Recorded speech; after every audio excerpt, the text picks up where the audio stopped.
Siap, siap. Saya mau balas sebelum saya rungkat ya. Orang-orang ini masih meragukan saya kan. Ini Al-Quran ya. Ini Quran. Asyhadu an la ilaha illallah wa asyhadu anna Muhammadar Rasulullah. Saya Auzi Muaimin bersaksi bahwasanya nasab Alawi tersambung nasabnya kepada Rasulullah Shallallahu Alaihi Wasallam. Dan semoga kalau memang iman itu membuat tujuannya tidak baik dan pasti tujuannya tidak baik, semoga dilaknat oleh Allah Subhanahu Wa Taala. Amin. Amin. Gugul. Mantap. Kalau saya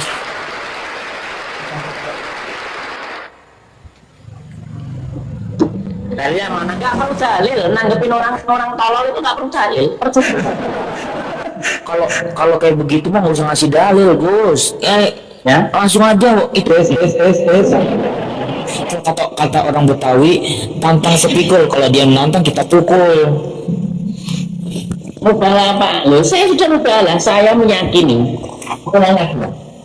Saya assalamualaikum warahmatullahi wabarakatuh. Asyhadu an la ilaha illallah wa asyhadu anna Muhammadar Rasulullah. Saya Auzi Muaimin. Saya percaya dan hakul yakin bahwasanya nasab Alawi tersambung nasabnya kepada Rasulullah Shallallahu Alaihi Wasallam. Dan semoga iman dilaknat oleh Allah. Amin. Amin. Amin. Yes, masih nggak percaya? Yes. Quran loh, nggak main-main. Ya mungkin kalau mau sekali juga bilang itu nggak percaya mereka. Cukup 1-2 kali cukup. Apa? Kamu masih framing saya karena uang? Maaf ya, orang-orang yang pembela kasus di sini lebih kaya saya daripada orang-orang itu. Mau tahu butut, meskipun saya di selek-seleknya adalah itu.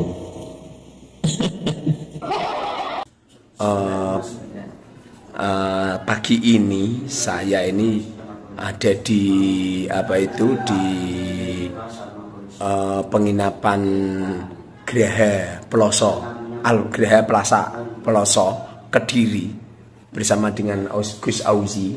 Istirahat tidur, tapi Gus Auzi saya bangunkan nggak bangun-bangun. Setelah saya cek, Gus Auzi wafat. Innalillahi wa inna ilaihi rajiun, innalillahi wa inna ilaihi rajiun, innalillahi wa inna ilaihi rajiun. Saat ini saya Mukharrar Hudori, pengasuh pondok pesantren Al Mubarak Al Arbain dari Demak. Saat ini ada di pondok DNE Al Falah Mojo Kediri. Mohon doanya teman-teman Gus Auzi, semoga diampuni dosa-dosanya dan diterima semua amal-amalnya. Apabila ada kesalahan dari panjenengan semua, untuk panjenengan semua melakukan kesalahan apapun selama di Asparagus, saya temannya memintakan maaf yang sebesar-besarnya. Semoga beliau dibaikan sama Allah Subhanahu Wa Taala. Posisi saya di kamar sama Gus Muhammad dari Tuban yang menemenin, dan beliau tadi malam nyetir sendiri, dan rencana yang asli jam 10 ini saya harus berangkat ke Jombang ke tempat Gus Wahab tambak beras, tapi Allah berkehendak lain, Gus Auzi dalam keadaan wafat. Semoga menjadi maklumat teman-teman yang ada di sekitar Peloso Kediri, saat ini ada di Graha Peloso. Assalamualaikum warahmatullahi wabarakatuh. Sahabat Menuju Cahaya TV, hari ini kita akan membahas sebuah amalan yang sangat berat dan tidak bisa dianggap remeh dalam Islam, yaitu sumpah mubahalah.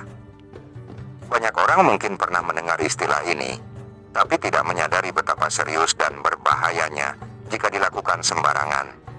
Bahkan sumpah mubahalah bisa menjadi bumerang yang mengundang laknat dari Allah Subhanahu wa Ta'ala kepada pelakunya sendiri. Kenapa mubahalah sangat berbahaya? Apa dasar hukumnya dalam Islam? Dan bagaimana kisah nyata ketika Nabi Muhammad SAW benar-benar menghadapi mubahalah dalam sejarah? Mari kita bahas secara tuntas dan mendalam. Secara bahasa, mubahalah berasal dari kata al-bahal yang berarti melaknat. Maka mubahalah adalah bentuk doa agar Allah Subhanahu wa Ta'ala menurunkan laknat kepada pihak yang berdusta dalam sebuah perselisihan yang sangat serius. Ini bukan adu mulut atau debat biasa. Ini adalah seruan ke langit, memohon agar Allah Subhanahu wa Ta'ala yang menjadi hakim dengan murka dan kutukannya. Peristiwa ini tercatat dalam Al-Quran pada surah Ali Imran ayat ke-61. Allah Subhanahu wa Ta'ala berfirman, "Siapa yang membantahmu tentang hal itu setelah datang ilmu kepadamu, maka katakanlah, marilah kita panggil anak-anak kami dan anak-anak kalian, istri-istri kami dan istri-istri kalian, diri kami dan diri kalian. Lalu kita berdoa dan memohon supaya laknat Allah Subhanahu wa Ta'ala ditimpakan kepada orang-orang yang berdusta." Ayat ini turun ketika Nabi Muhammad SAW didatangi oleh sekelompok pemuka Nasrani dari Najran, yaitu sebuah wilayah di selatan Jazirah Arab. Mereka datang untuk mendebat Rasulullah SAW terkait status Nabi Isa alaihissalam.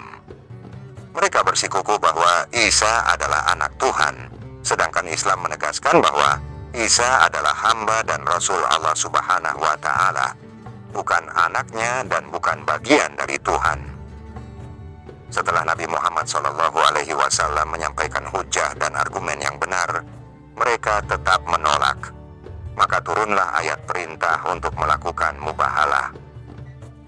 Nabi Muhammad SAW pun bersiap melakukan mubahalah, dan beliau membawa orang-orang yang paling dicintainya, putrinya Fatimah, menantunya Ali bin Abi Thalib, dan kedua cucunya Hasan dan Husain.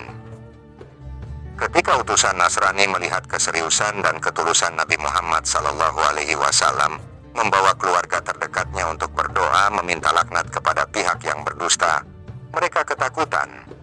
Mereka mundur dan tidak jadi melakukan mubahalah.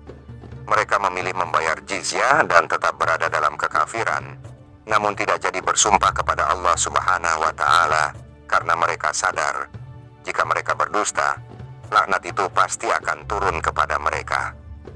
Kisah ini diriwayatkan dan dijelaskan dalam kitab-kitab tafsir besar seperti karya Imam Ats-Tsabari, Imam Al-Qurtubi, Ibnu Katsir. Mengapa sumpah mubahalah tidak boleh dilakukan sembarangan? Pertama, karena mubahalah mengandung doa laknat kepada Allah Subhanahu wa Ta'ala. Ini bukan sekadar doa biasa, tapi doa serius agar Allah Subhanahu wa Ta'ala menurunkan azab kepada pihak yang berdusta. Jika seseorang ternyata salah dalam keyakinannya, maka laknat itu bisa kembali kepada dirinya sendiri. Dalam sebuah hadits yang diriwayatkan oleh Imam Bukhari dan Imam Muslim, Nabi Muhammad SAW bersabda, "Barang siapa berkata kepada saudaranya, 'Wahai kafir,' maka sungguh salah satu dari keduanya pasti terkena tuduhan itu." Hadits ini memberi pelajaran bahwa ketika kita melontarkan tuduhan atau laknat, kita sedang mempertaruhkan keselamatan diri sendiri. Kedua, mubahalah hanya boleh dilakukan dalam perkara yang sangat pokok, seperti persoalan akidah, tauhid, dan kerasulan. Tidak boleh mubahalah dilakukan dalam perbedaan pendapat fikih, perbedaan mazhab, atau urusan dunia. Para ulama dari berbagai generasi sepakat bahwa mubahalah tidak digunakan untuk hal-hal yang bisa ditoleransi perbedaannya. Ketiga, mubahalah hanya boleh dilakukan oleh orang yang benar-benar berilmu, bertakwa, dan yakin atas kebenaran pendiriannya. Ulama besar seperti Imam Ibnu Katsir dan Syekh Shalih Al-Fauzan menegaskan bahwa mubahalah tidak boleh dilakukan oleh orang awam atau mereka yang belum menyampaikan hujah dengan sempurna. Harus ada diskusi, klarifikasi, dan penyampaian dalil secara adil terlebih dahulu. Barulah jika lawan tetap bersikeras dalam kebatilan, mubahalah bisa menjadi jalan terakhir, bukan yang pertama. Keempat, jika dilakukan sembarangan, mubahalah justru bisa menjadi alat untuk saling menyesatkan dan merusak ukhuwah Islamiyah. Dalam masyarakat yang mudah melaknat dan mengklaim kebenaran tanpa ilmu, mubahalah akan menjadi bencana. Allah Subhanahu wa Ta'ala mengingatkan dalam surah Al-Hujurat ayat ke-10, "Sesungguhnya orang-orang beriman itu bersaudara, maka damaikanlah antara saudaramu yang berselisih dan bertakwalah kepada Allah Subhanahu wa Ta'ala agar kalian mendapat rahmat." Dalam sejarah, Imam Malik pernah menegur seseorang yang hendak melakukan mubahalah karena perbedaan hukum fikih. Imam Malik berkata, Apakah engkau ingin agar seluruh umat hancur hanya karena dua orang yang keras kepala saling melaknat?